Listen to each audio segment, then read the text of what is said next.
online updates. Update complete. Sure. Is it important?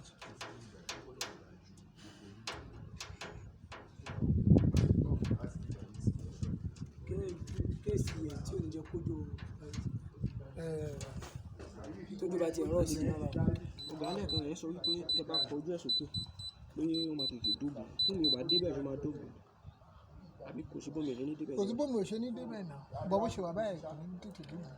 Èwo ni ó dógùn rẹ̀? Kí ni eyín yẹn ni? Àwé parí update jàre látẹ̀kọ́. Ọ̀gá téèyàn bá yọ kíní. Ìyẹn ní kí ara ń wò lọ. Kíní fíìsì téèyàn bá yọ kò ṣiṣẹ́ mọ́ ni. Kò ṣiṣẹ́ mọ́ ni single fuse system. kí ni ẹ máa jẹ ó ti ṣe tán Tí ò bá ti dógùn. ó ti ṣe tán ọ̀gá.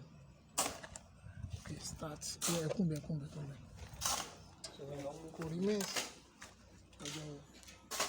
Màmá ṣe online record with video. Screen record with voice. Start. So the first thing mo máa kọ́kọ́ ṣe báyìí ẹ kó ohun kan tó wà lára títí. Àmọ́ kọ́kọ́ check ẹ ṣe ẹni block the date.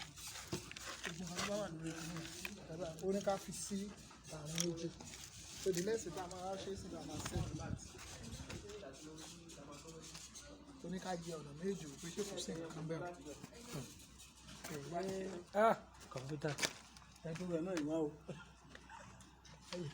ayé kọ̀ǹpútà ti ta. O lè mú erin yín orí yín lè dá dúró.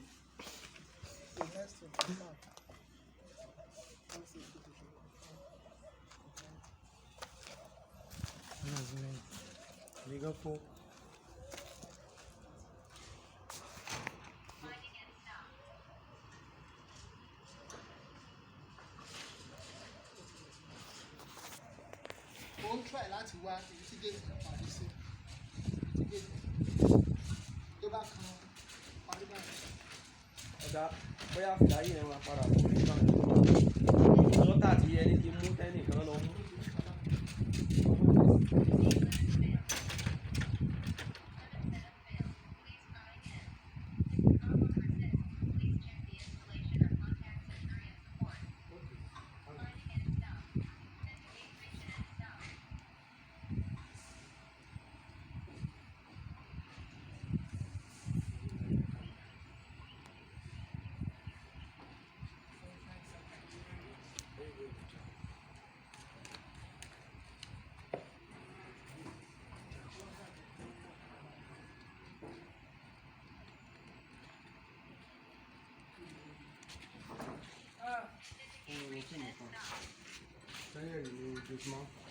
ẹni ẹni wá ń lò ó ṣe tẹ̀lé wọ́n tún báyìí mi kàn wá gbó lọ́wọ́ bólúwù ni mi ò wáyé ìyá tèmi